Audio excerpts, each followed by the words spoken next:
President Trump defending his decision not to force the citizenship question onto the 2020 census, instead issuing an executive order freeing up federal agencies to share information about the number of citizens living in America. Watch. Not only didn't I back down, I backed up, because anybody else would have given this up a long time ago. The problem is we had three very unfriendly courts. They were judges that weren't exactly in love with this whole thing.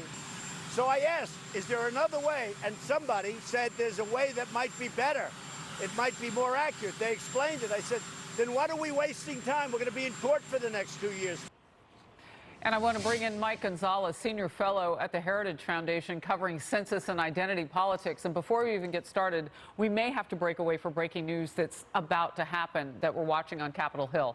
But let's get to the point of how this is or is not different from things that already exist. That's some of the criticism for the president. You just did an executive order, and agencies are already doing what you say. Right. Hi, Harris. It is a retreat, an unfortunate one.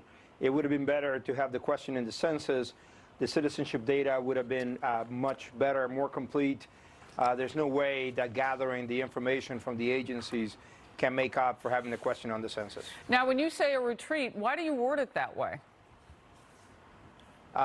Because he could have fought this. I believe, he's known as a fighter. He does fight. He did fight the issue a long time. It is true that the judges were against him. The left was very well organized on this issue. That shows you the importance of the census. They were the advocacy groups were really organized. But I believe that he could have still fought it, and he decided not to. And I think that was it could be good politics, but I don't care about politics. I care about policy. So, Mike, what would this have gotten you with this question on the 2020 census? Because there is, some thought, and I've been asking this question for weeks, why would you expect people to honestly or even approach that question on the census? Because they don't have to. As long as they tell the truth, they don't have to answer it. Well, I mean, if they tell the truth, they would answer it. And if you assume that Americans are going to lie, then what's the point of asking the question in the first place?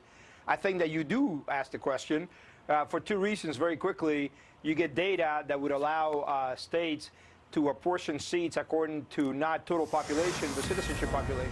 Mike Gonzalez, I'm going to ask you to sit by and thank you very much. Here is the breaking news.